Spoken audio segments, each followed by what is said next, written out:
makan angin, meliko. Dilihat ada cahaya bersinar kayak spotlight pasar malam itu. Loh, kok ada gini di sini? Bergetar hati beliau melihat ada spotlight datang dari langgar itu. Besok juga gitu, beliau ngintip. Dilihat ada satu anak yang tidur tapi mengeluarkan cahaya. Hari ketiga dilihat masih begitu. Pak Kiai sudah punya konsep. Beliau bawa air segelas dan obat nyamuk bakar, melawan silau sinar itu di mata beliau. Diparani anak yang mengeluarkan cahaya itu, sarungnya pinggirnya ditunjuk obat nyamuk, dibolongi, terus disiram air. Beliau keluar. Kalau sudah waktu fajar, nggak ada lagi sinar itu. Beliau masuk, sholat. Anak-anak bangun semua. Sopo ngempol? Anak-anak meraba-raba sini. Ada yang ngacung satu, Said. Oh Said. Ya wes ganti sarung kowe. Padahal enggak najis itu. Itu akalnya Pak Kiai Ubed aja untuk menandai siapa yang keluar sinar ini. Pagi dipanggil, ono apa kowe Ed? Mboten nonton apa-apa. Ono apa? Mboten. Didedus enggak ngaku. Sampai siang tetap enggak ngaku. Setiap malam ada cahaya. Sampai 40 hari tidak bisa diinterogasi. Said kecil ini. Kowe sik ngakoni aku yaimu po? Ya nggih, Mbah. Ngaku ra. Dereng poyan. Ya poyan kowe. Nggih. Malam itu diintip oleh Kiai Ubed, ternyata Said tidak tidur, duduk kayak Anda begini, bersila. Di depannya ada 3 orang, Rasulullah, Nabi Khidir, Syekh Abdul Qadir Jailani. Itu Pak Kiai Ubed ngeblak. Tapi yang dasar Kiai Said diinden jadi menantunya. Dan memang betul jadi menantu. Said bin Armia menantunya Kiai Ubed itu bapaknya Gus Ahmad di Pegiran. Tapi bapaknya ternyata diajar oleh Rasulullah sendiri. Ini NU yang mengkristal itu. Seperti yang dilihat 15 abad yang lalu. Satu ketika Kiai Hasyim Asy'ari singgah ke Pegiran gitu. Kok Kiai Hasyim Asy'ari tahu? Nah ini kesamaan gelombang dari orang-orang yang tingkatnya saleh dan dalam kewalian. Udah bertamu, dihormat, diberi suguhan, diajak makan, sholat berjamaah. Terus pada saatnya keparang kula badhe wangsul. Nggih matur nuwun rawuhipun Mbah Yai, kata Kiai Ubed kepada Kiai Hasyim Asy'ari. Kula sing matur nuwun, keparang badhe nyuwun pirsa napa? Nek wonten tiyang seda ahli waris X, Y dan Z.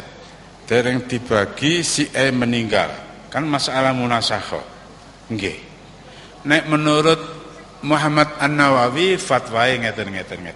Nek menurut Ibnu Hajar Al-Asqalani ngeten. Nyun sewu. Panjenengan kata Kiai Hasyim Asy'ari, mrayogeke fatwa ingkang pundi? Imam Nawawi napa Ibnu Hajar Al-Asqalani? Oh nggih. Nyun sewu, napa panjenengan sampun niat saking Jombang? Dereng nembe mawon timbul idenya. Tak aturi kundur Jombang riyen, diniati saking Jombang, mangke diatur keten kula, tak jawab pasti maslahat. Itu Kiai Hasyim Asy'ari wali besar diginiin sama Kiai Ubed. Tapi tawadhu'nya minta ampun.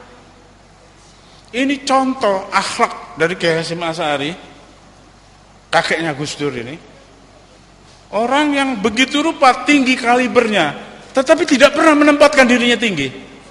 Beliau selalu merasa slow down, merasa ikhtiram dan tawadhu kepada Kiai Ubed itu. Contoh ini saudara-saudariku yang kucintai, anak-anakku, harus menjadi animo kita. NU memang bersejarah, Kiai Hasyim Asy'ari luar biasa. Van der Plas, Yahudi penasihat ahli tentang Islam, Islami sezaken yang terakhir. Yahudi itu, apal Quran juga. Dia melakukan pendekatan. Kalau ada orang-orang Indonesia yang sekolah di LP School, kamu hebat. Kamu ngerti bahasa Belanda, kamu ngerti psikologi, ngerti etnologi, ngerti sosiologi, ngerti manajemen. Masa depan Islam di tangan kamu, top. Iki apa iki? Gombal mukio. Jadi orang-orang yang tradisional itu, ini adu dombanya Yahudi, Van der Plas ini. Orang yang sekolah di sekolah Belanda dipuji-puji. Kamu hebat. Masa depan Islam di tangan kamu, oke. Ini racun yang ditanam Belanda. Orang yang dipuji-puji ini nanti akhirnya menjadi orang yang rasionalis, tidak ikhtiram lagi dengan orang yang berada pada posisi seperti Kiai Hasyim Asy'ari. Kiai Hasyim Asy'ari memberi antitesis kepada pikiran dari Van der Plas ini. Beliau menulis Qanun Asasi. Qanun Asasi itu cuma kompilasi ayat Quran dan ahadisun nabawi. Tapi ditulis oleh orang yang akhlaknya luar biasa tinggi, itu pemimpin Nahdlatul Ulama. Itulah yang kemudian dalam perasaannya menjadi substansi yang dibawa oleh bapaknya Gus Dur, Kiai Wahid Hasyim. Kiai Wahid Hasyim itu ternyata masuk kantor sebagai Menteri Agama jam 8 mulai Alif Lam Mim. Asar pulang sudah An-Nas. Setiap hari khatam sekali Al-Quran. Beliaulah yang menulis kalimat dengan berkat rahmat Allah yang Maha Kuasa. Sampai sudah saatnya perjuangan bangsa Indonesia untuk merebut kembali, memulihkan kembali kemerdekaannya, dan seterusnya, dan seterusnya. Itu kalimat Kiai Wahid Hasyim. Bung Karno nggak tahu, Bung Hatta nggak tahu, apalagi Master Maramis. Profesor Karim Muzakir juga nggak tahu, Ki Bagus Hadikusumo juga nggak tahu, Master Sunarto apalagi. Jadi yang tahu ini sebetulnya Kiai Wahid Hasyim, dan itu berasal dari abahnya. Jadi sekarang komitmen nasional UUD 45 bisa dirubah dengan voting. Suara maksimal atau lebih satu. Bab dan pasal UUD 45 menurut keputusan di MPR bisa dirubah. Tapi mukadimah nggak bisa diotak-atik. Jangankan mukadimah, satu kalimat diotak-atik ambruk Republik Indonesia ini. Jangankan satu kalimat, satu kata. Jangankan satu kata, satu huruf cuil ambruk Republik Indonesia.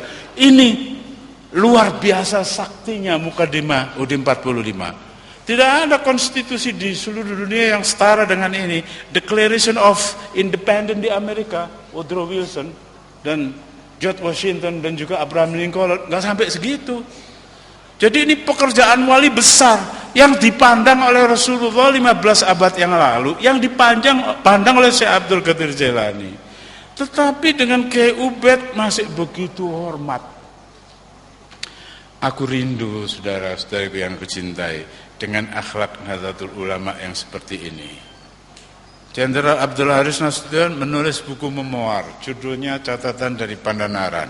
Beliau tulis, kami dalam kurung TNI Angkatan Darat, kami tidak bisa membayangkan lagi nasib negara proklamasi ini jika tidak sejak masa proklamasi sampai penyerahan kedaulatan RI di Den Haag, kerjaan kami keluar masuk pintu rumah kiai-kiai sepanjang utara pantai Jawa.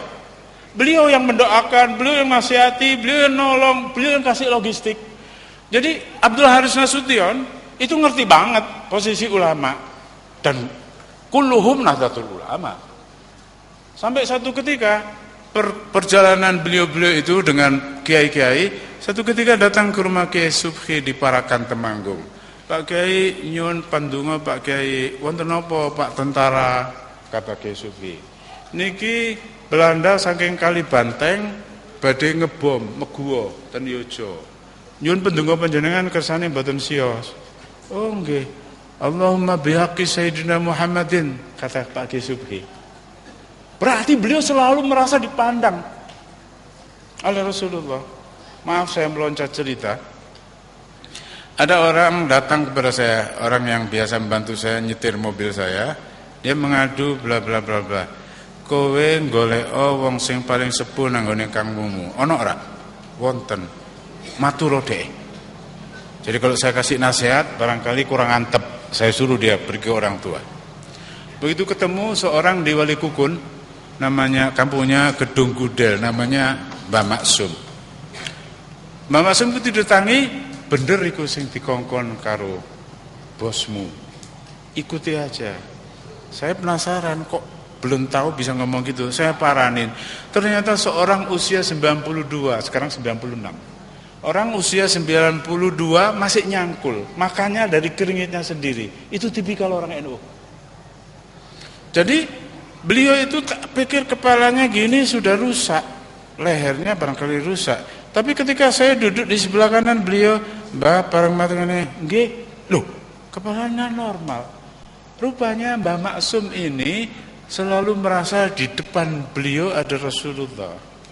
Setiap hari membaca sallallahu alaihi Muhammad 1000 untuk dunia dia, 1000 untuk barzah dia, 1000 untuk akhirat dia, 1 untuk gandeng tiga sesuk. Jadi setiap hari dia baca 3001 sallallahu alaihi Muhammad, sallallahu alaihi Muhammad, sallallahu alaihi Muhammad.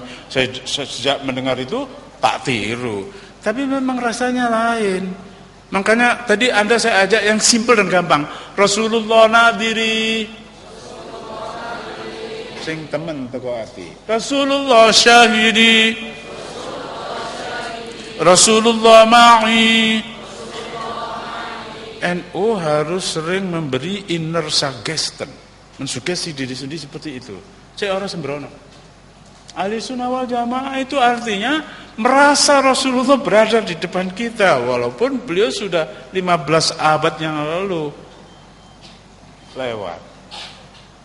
Insya Allah hikmah dari kita berkumpul malam ini untuk hal Syekh Abdul Qadir Jailani, supaya kita bisa merasakan Syekh Abdul Qadir Jailani itu hidup. Barangkali akan saya ceritakan supaya gampang.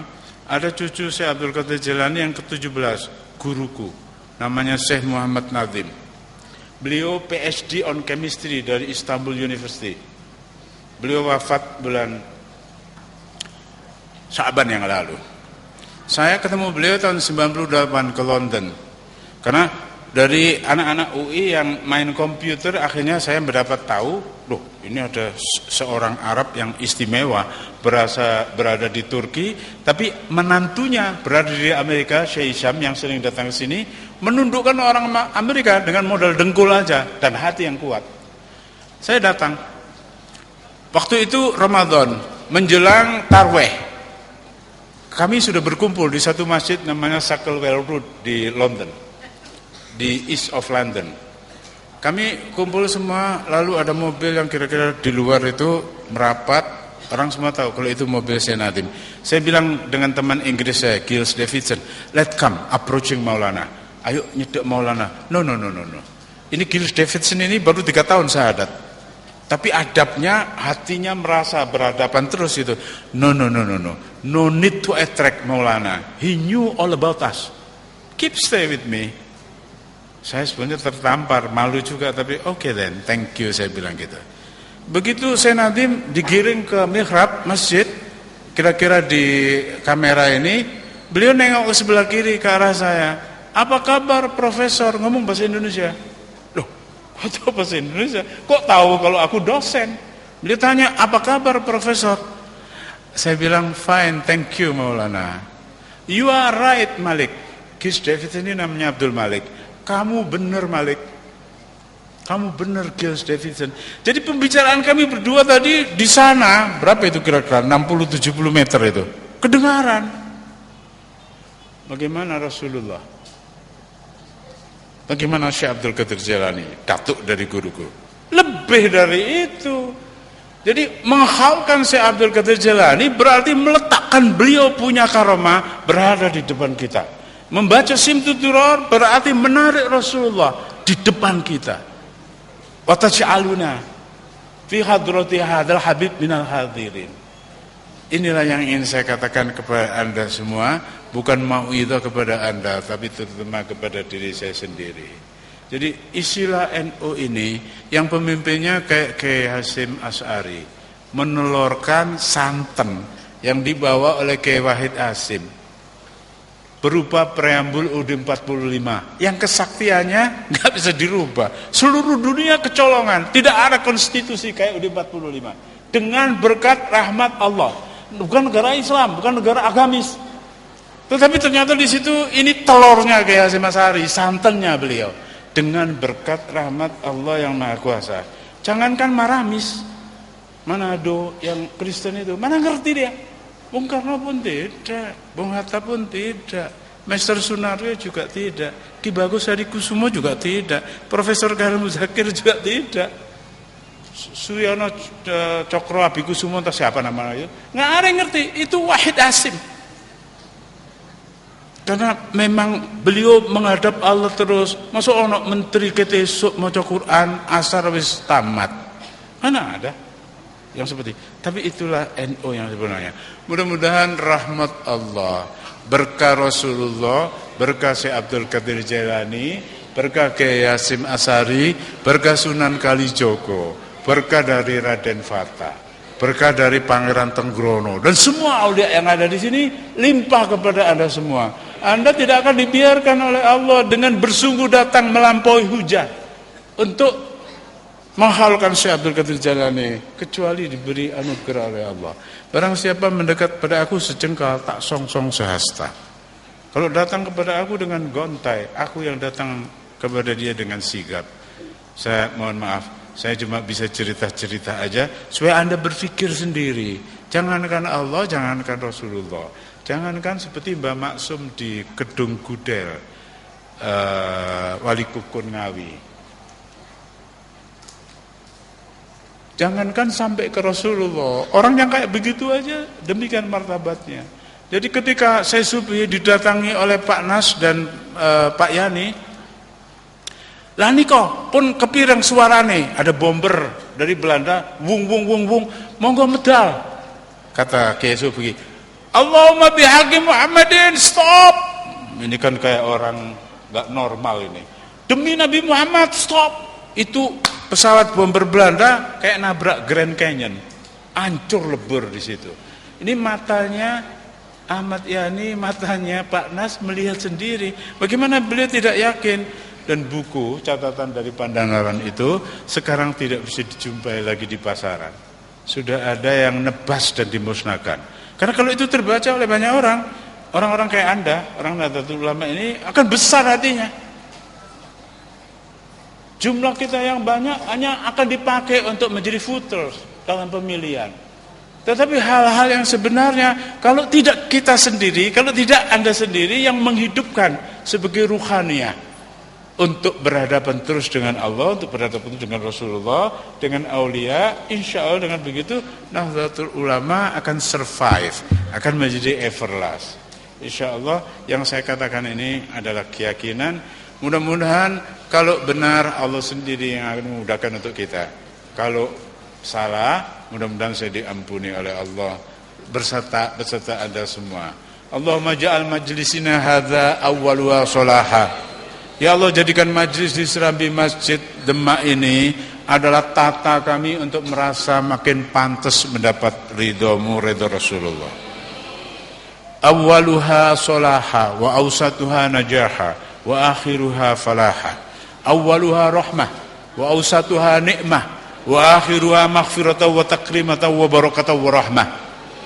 Allahumma nawwir qulubana binuril iman, Allahumma nawwir qulubana binuril Islam, Allahumma nawwir qulubana binuril ihsan, Allahumma nawwir qulubana binuril Quran, Allahumma nawwir qulubana binuri auliyaikal kiram, Allahumma nawwir qulubana binuri asuril khurum, binuri sahri rabi'il awal wa rabi'il tsani. Allahumma nawwir qulubana binuri sayyidina Muhammadin sallallahu alaihi wasallam. Allahumma ja'al akhir kalimatina qaula la ilaha illallah Muhammadur Rasulullah. Khususnya di 7 tarikan napas yang terakhir kami nanti di depanmu ya Allah, di sebelah Rasulullah, di sebelah Imam Mahdi, dan di sebelah aulia yang menjadi pembimbing dan mursyid kami. Jangan lepaskan kami yang suka lalai ini ya Allah. Padukan temali hati kami dengan Rasulullah, dengan aulia. Mudah-mudahan kami tidak akan terpleset di kehidupan ini, melainkan segera dapat ampunanmu. Ya Rasulullah, mohonkan kami ampun kehadirat Allah. Seperti kata Quran, walau annahum idzalamu ja'uka fastaghfara lahumur rasul la wajadullah tawwabar rahima. Astaghfirullahalazim, astaghfirullahalazim, astaghfirullahalazim. Min kulli ma yukhalifu dinal Islam, min kulli ma yukhalifu syariah, min kulli ma yukhalifu tariqah, min kulli ma yukhalifu haqiqah, min kulli ma yukhalifu al-azimah, min kulli ma yukhalifu al-ma'rifat ya arhamar rahimin. Insyaallah kita pulang dari Serambi Masjid ini, dosa kita menjadi bersih karena Rasulullah mencintai kita. Syekh Abdul Qadir Jalani bombong ten sampean sedaya. Tungone mbuh apa bentuke keberkahanipun. Kiai Hasyim Asy'ari insyaallah mendoakan kita agar kita mukhlis, mutawadhi, selalu menghargai orang. Jangan suka cari kesalahan temennya. Jangan suka bergunjing. Ayuhibbu ahadukum ayyakula lamahi maitan fakarihtumu. Mudah-mudahan kita bubar dari majelis ini sesuai dengan cita rasa dan tujuan ke-NU-an. Kita akan dibukakan altar perjalanan kita kepada Rasulullah ke hari kiamat, ke mahsyar, mendapat syafaat dan mendapat ridha Allah. Terima kasih atas perhatian Anda semua untuk hal-hal yang saya katakan dari hati saya ke hati Anda. Mudah-mudahan saling mencinta di antara kita, dirahmati dan diberkahi Allah. Mohon maaf kalau ada hal yang tidak pas dari yang saya kemukakan. Aku qouli hadza wa astaghfirullahaladzim li wa lakum wa lisairil muslimin wal muslimat fastaghfiru fa ya khair astaghfir fa ya taibin walhamdulillahirabbil alamin. Assalamualaikum warahmatullahi wabarakatuh.